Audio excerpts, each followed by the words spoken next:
The boardroom was dead silent when Marcus Bennett looked me in the eyes and said the words that would cost him everything. "You're trash, Emma. You always have been, and you always will be.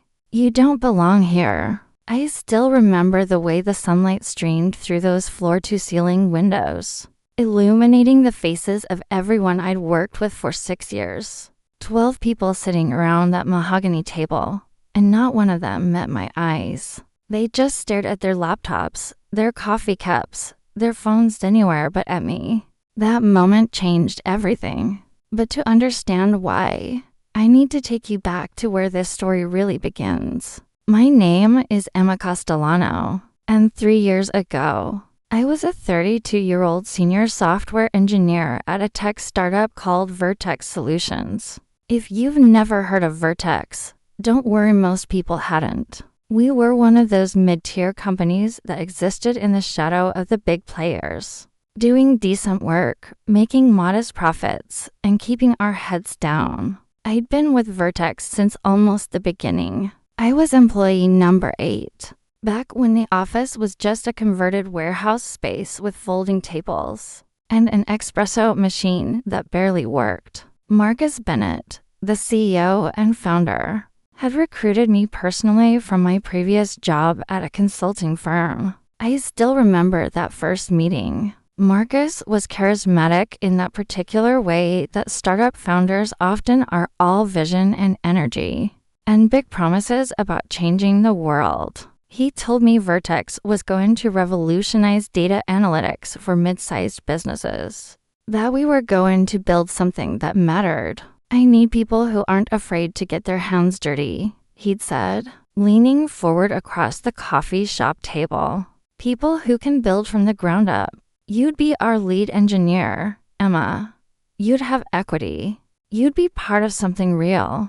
The equity part caught my attention. 5% of the company, vested over 4 years. At the time, Vertex was worth essentially nothing.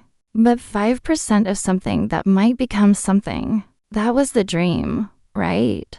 That was the gamble everyone in tech takes at some point. I took the job. Those early years were brutal. I'm talking 16-hour days, working weekends, sleeping in the office when we've had deadlines. I built Vertex's core platform essentially from scratch. The data aggregation system, mine the analytics dashboard that became our main product. I designed and coded 90% of it myself. The API integrations that eventually landed as our biggest clients. Marcus loved me back then. I was his golden employee, the one he'd point to in investor meetings. "This is Emma," he'd say proudly. "She's a machine. She's the reason we're about to scale." But I wasn't just an employee. I became part of the Vertex family, or at least, that's what it felt like. Marcus's wife Rachel would invite me to their house for dinners. I went to their kids' birthday parties. When my father died suddenly of a heart attack in year 2, Marcus gave me a month off and sent flowers to the funeral. "Take all the time you need," he'd said, his hand on my shoulder. "Family comes first. We've got your back." I believed him. The company grew slowly at first, then all at once. By year 4, we had 70 employees and annual revenue in the 8 figures. We landed contracts with some major retail chains and a few regional banks. Nothing huge, but solid, sustainable. And I was still there, still coding, still fixing problems, still being the person everyone called when something broke at 2 in the morning. My equity vested fully by year 4. 5% of a company now valued at around $40 million. On paper, I was worth $2 million. Not life-changing money in Silicon Valley terms, but significant. Real. It represented every hour I'd poured into Vertex, every weekend I'd sacrificed, every relationship I'd let slip away because I was too busy building someone else's dream. But here's the thing about startup equity: it's only worth something if you can actually sell it. And in a private company, you can't just cash out whenever you want. You need a liquidity event, an acquisition, an IPO, or the company buying back your shares. Marcus always said that was coming. Soon, he'd promise in all hands meetings. We're in talks. We're exploring options. Everyone who's been with us from the start is going to be taken care of. I believed that too. Year 5 is when things started to shift. Marcus hired a new chief operating officer named David Crane. David came from one of the big consulting firms. The kind of guy who wore expensive suits and talked about optimizing operational efficiency and right-sizing the organization. I didn't like him immediately, and the feeling seemed mutual. David started sitting in on our engineering meetings, asking questions that felt less like curiosity and more like interrogation. How much time did certain features take? Could they be done faster, cheaper? What if we outsourced some of the development work overseas? I pushed back. The platform is complex, I explained in one meeting. It's not something you can just hand off to a cheaper team and expect the same results. Quality matters. Our clients trust us because our stuff actually works. David smiled that thin smile of his. I appreciate your passion, Emma, but we need to think about scalability, about margins. We can't keep operating like a startup when we're trying to become a real company. A real company. As if everything we built so far was somehow fake. Over the next few months, David started making changes. He brought in his own people, a new VP of engineering, a director of product, a whole layer of management that sat between Marcus and the people actually doing the work. My title stayed the same, but my influence started evaporating. Decisions I used to make were now cross-functional discussions that required 3 meetings and 2 approval chains. Code I'd written was being reviewed for optimization by people who'd been at the company for 3 months. Features I designed were being reconsidered from a strategic perspective. I tried talking to Marcus about it. We went to lunch, just the 2 of us, at this little Thai place we used to go to all the time. Marcus, I'm getting sidelined, I said, pushing my pad thai around my plate. David's people are making decisions about the platform, and they don't even understand how it works. Marcus sighed and rubbed his temples. Emma, I know this is an adjustment, but we're growing. We need structure. We need process. David's helping us mature as an organization. I built this platform. I know it better than anyone, but now I'm being treated like just another engineer who needs supervision. You're still incredibly valuable to this company. No one's questioning that. It doesn't feel that way. He reached across the table and patted my hand, the way you might comfort a child. Trust me, this is all part of getting to that next level. You want that liquidity event, right? You want your equity to mean something. We need to professionalize.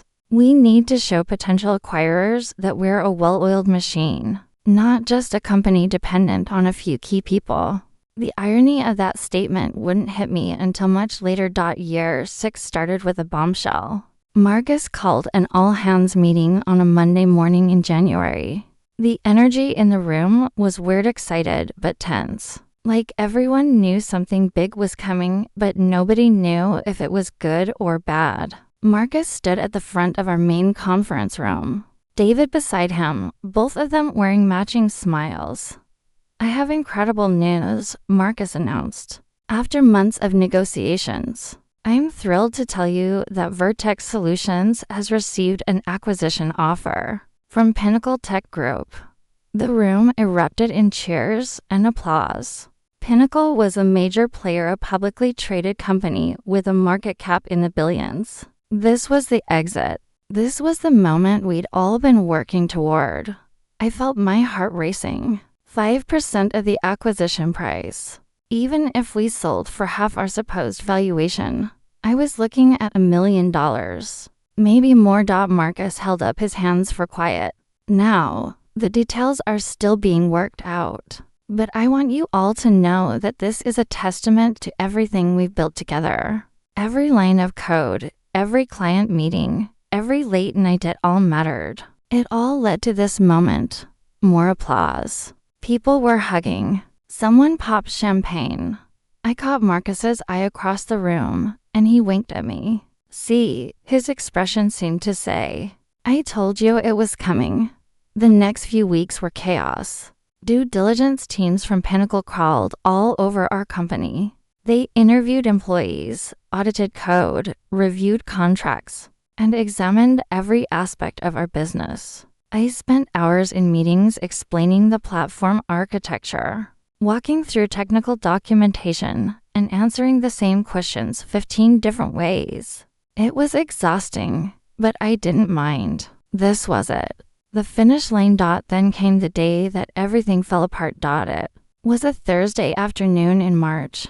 I got a calendar invite for a meeting titled Equity and Transition, discussion with Marcus and David.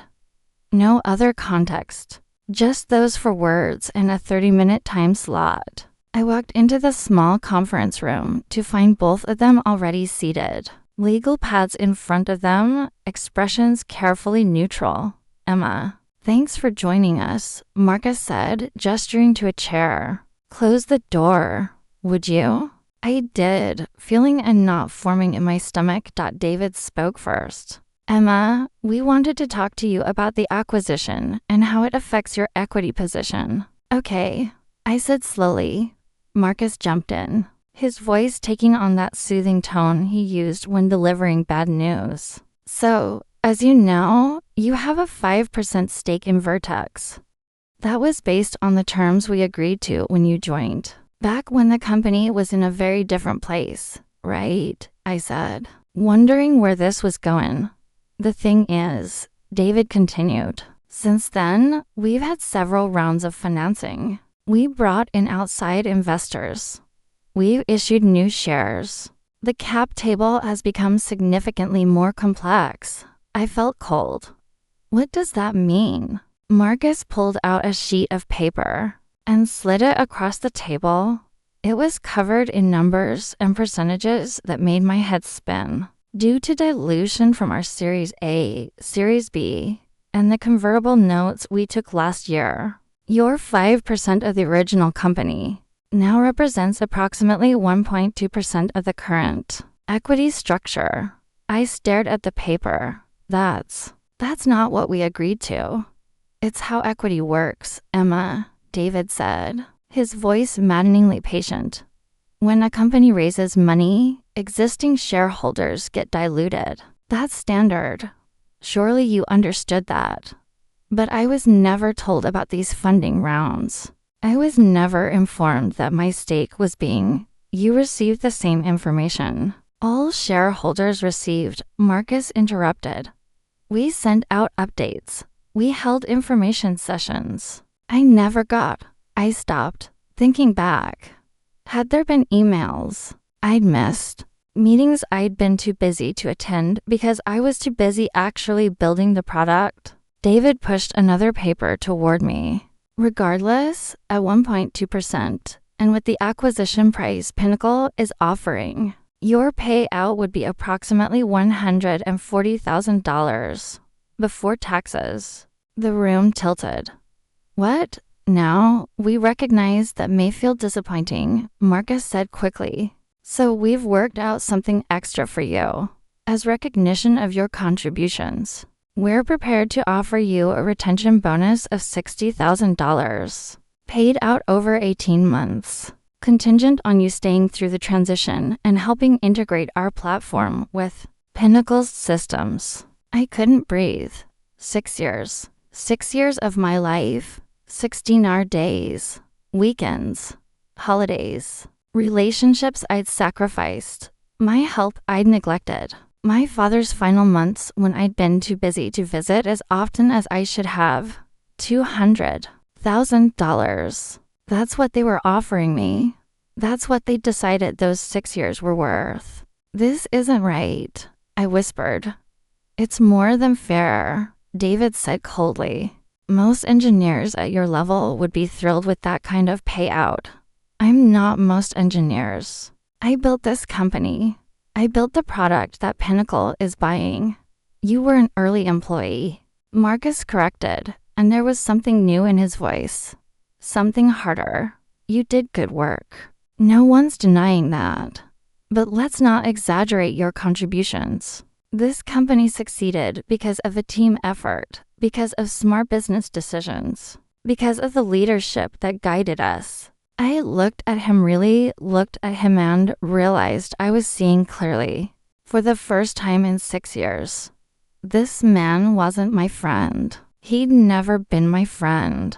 I'd been useful to him, and now I was a line item to be managed. I want to review the funding documents, I said. I want to see exactly how my equity was diluted. I want to talk to a lawyer.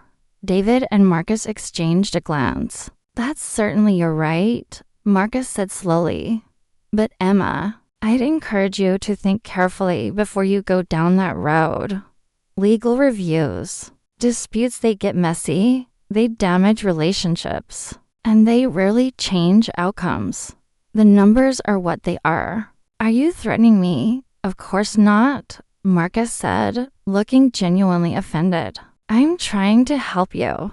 I'm trying to save you time and legal fees on a fight you won't win. The dilution was all documented and legal.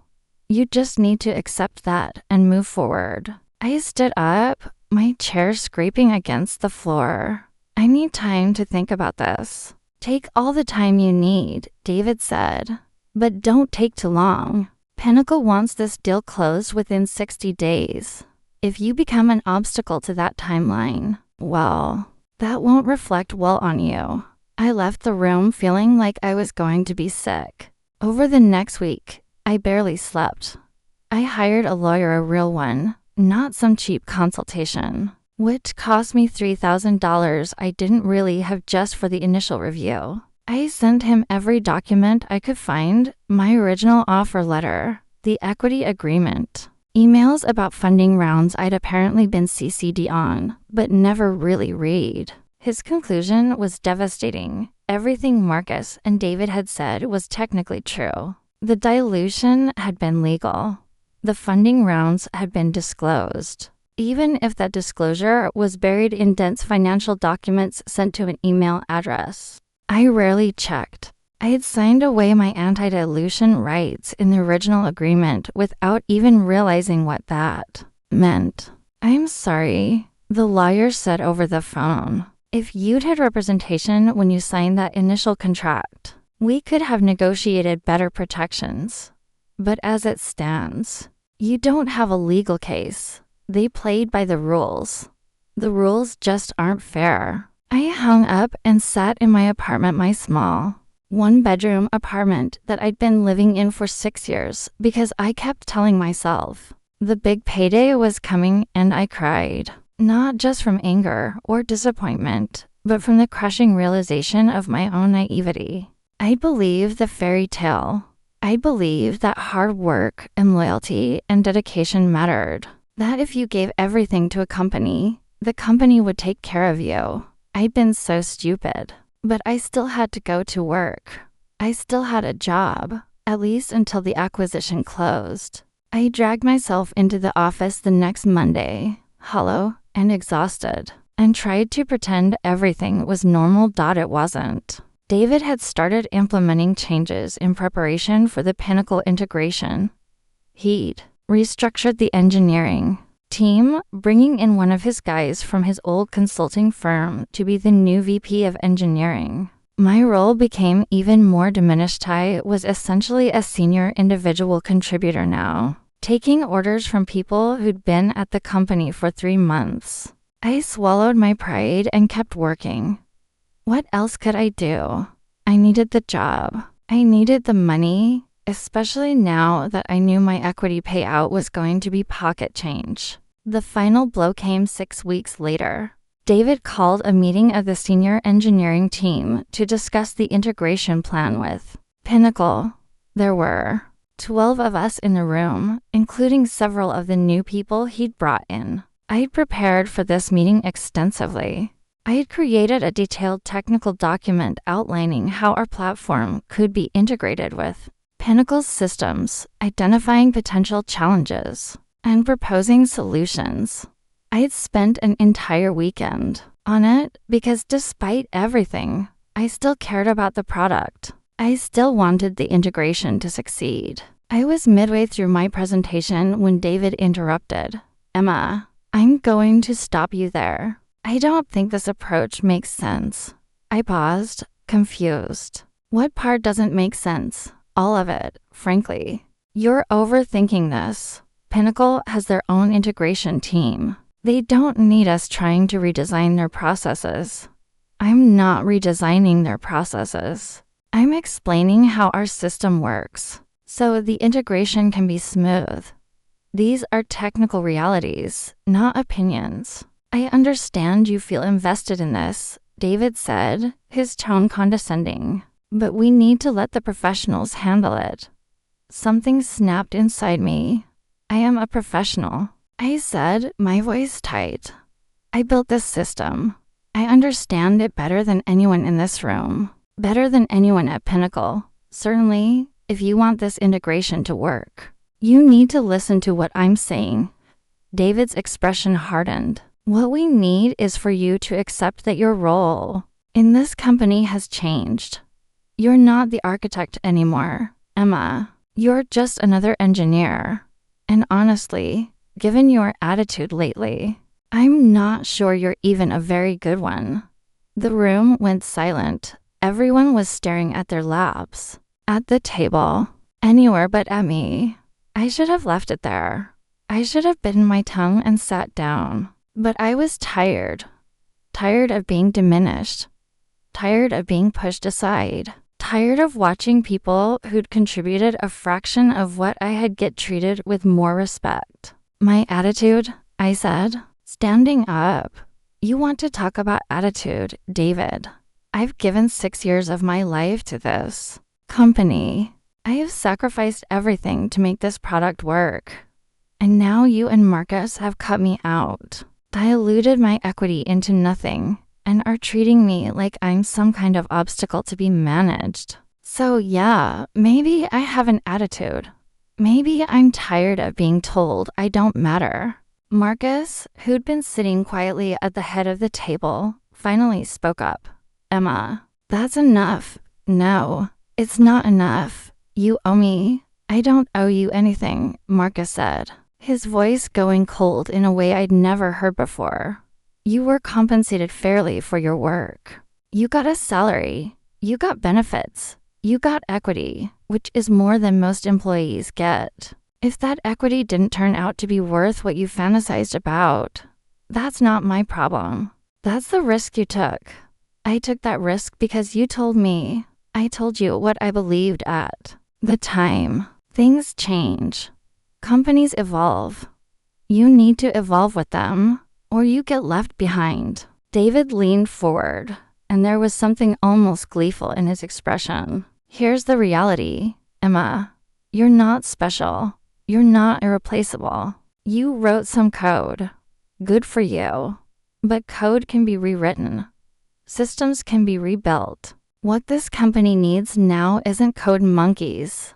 It's strategic thinkers, leaders, people who understand business, not just programming. And then Marcus said it. The words that would end up costing him everything. You're trash, Emma. You always have been, and you always will be. You don't belong here.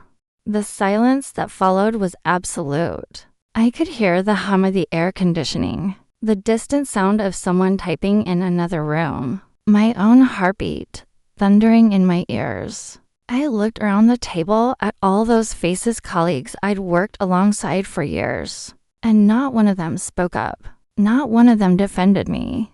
They just sat there, witnesses to my humiliation, and said nothing. I grabbed my laptop and my notebook. I didn't say a word. I just walked out of that conference room, down the hallway, past the bullpen where I'd spent so many late nights, and out of the Vertex Solutions office for the last time. I didn't cry. Not then. I was too angry for tears, too hurt, too focused on a single, crystallizing thought. I was going to make them pay. But I had no idea how. I had no money, no leverage, no power. I was just one person against a company about to be absorbed by a tech giant. What could I possibly do? The answer came to me 3 days later. Sitting in a coffee shop and mindlessly scrolling through my old work files on my personal laptop. I'd always been paranoid about backups, had always kept copies of my code and documentation on my own systems, just in case.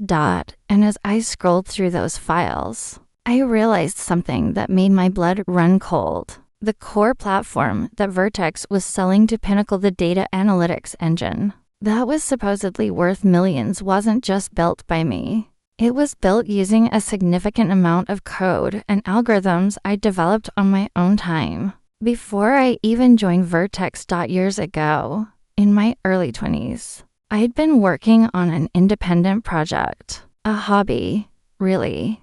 A way to process and visualize data streams that I found more intuitive than existing tools. I had never commercialized it, never thought it was worth anything. It was just something I tinkered with.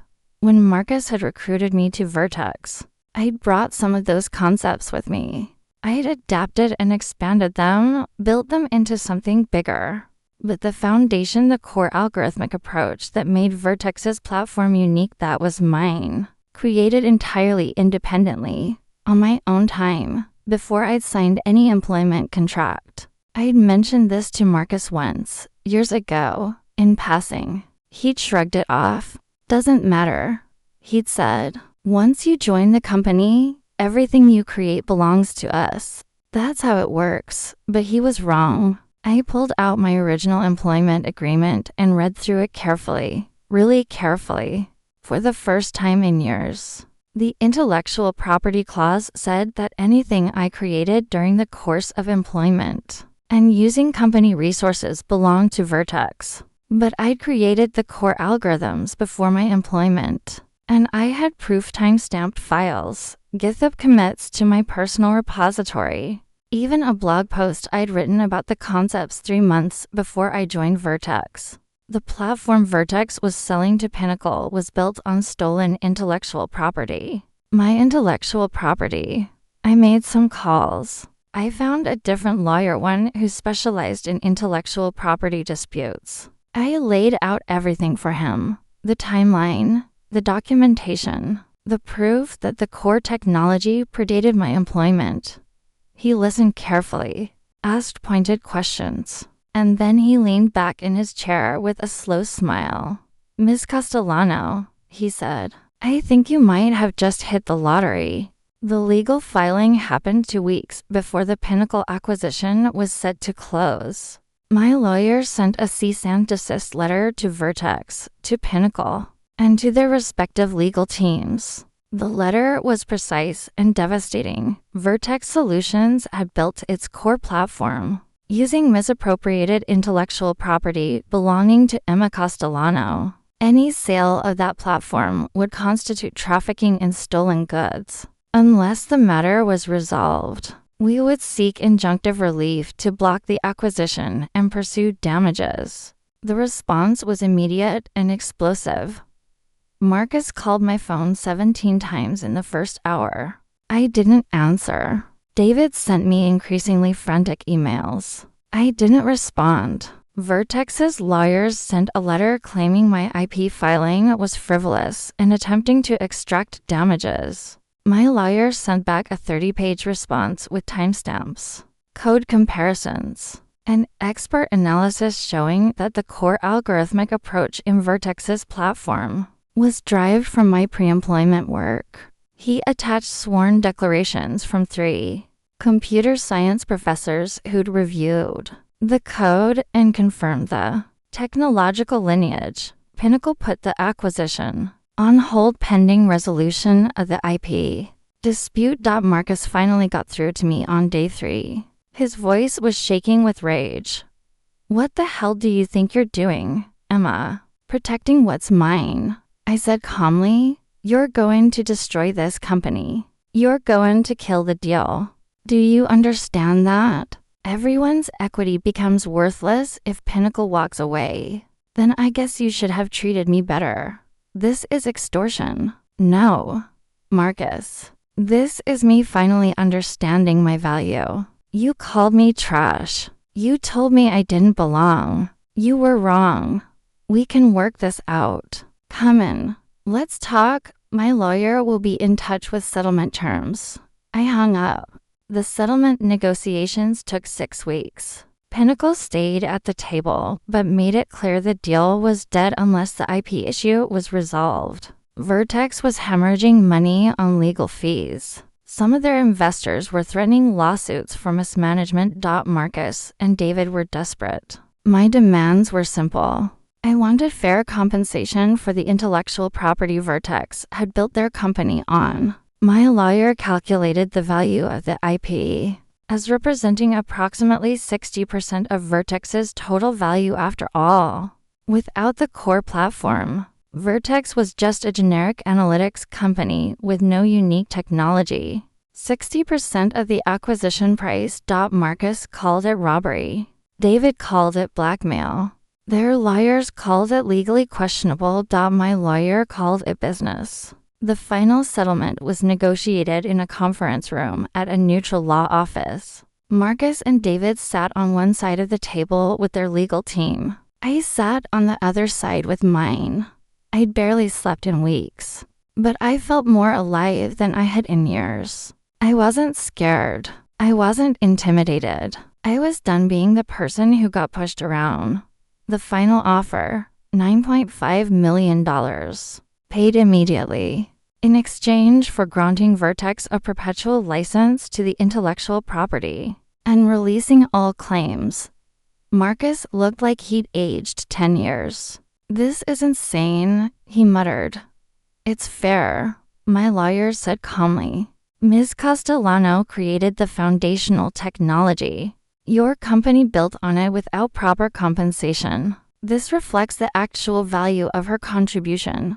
She was an employee. She was paid. She was an independent creator whose work you incorporated into your product. Without proper licensing or compensation, we can continue to litigation and let a jury decide if you prefer. Though I should mention that if we do that, we'll also be seeking punitive damages for willful infringement."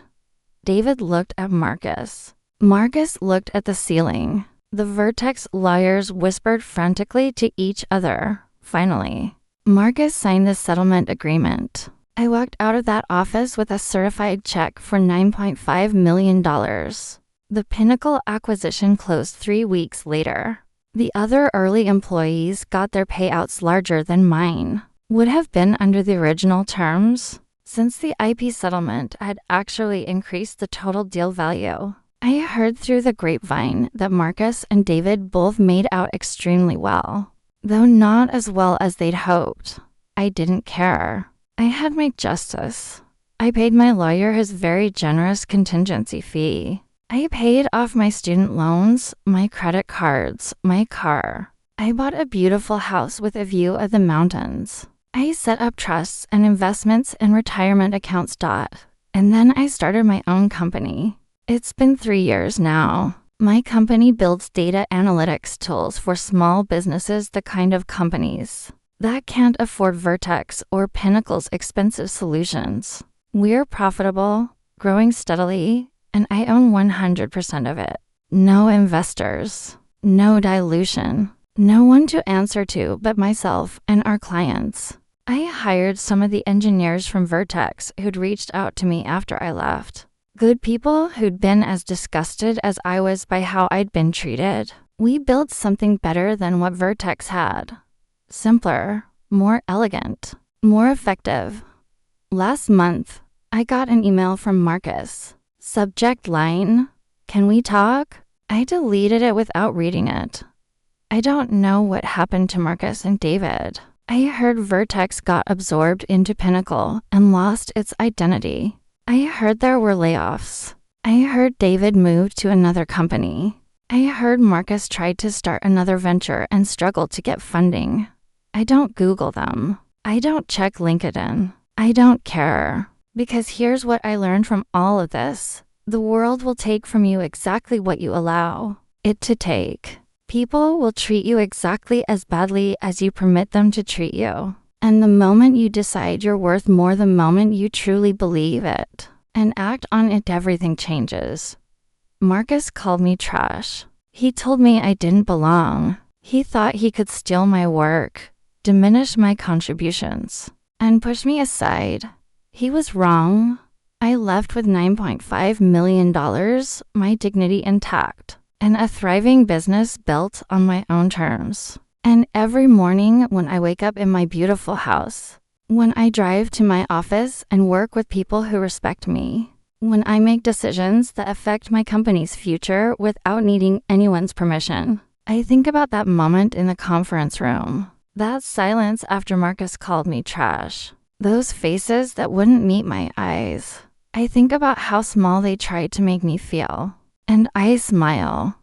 If you've ever been underestimated, disrespected, or told you don't matter, this one's for you. Sometimes the best revenge isn't getting even. It's proving them spectacularly wrong. Thanks for listening to my story. If it resonated with you, I'd love to hear your thoughts in the comments. Have you ever been in a situation where someone underestimated you? How did you handle it? Let me know below. And if you want to hear more stories about people who turn their worst moments into their biggest wins, make sure you subscribe. I'll see you in the next one.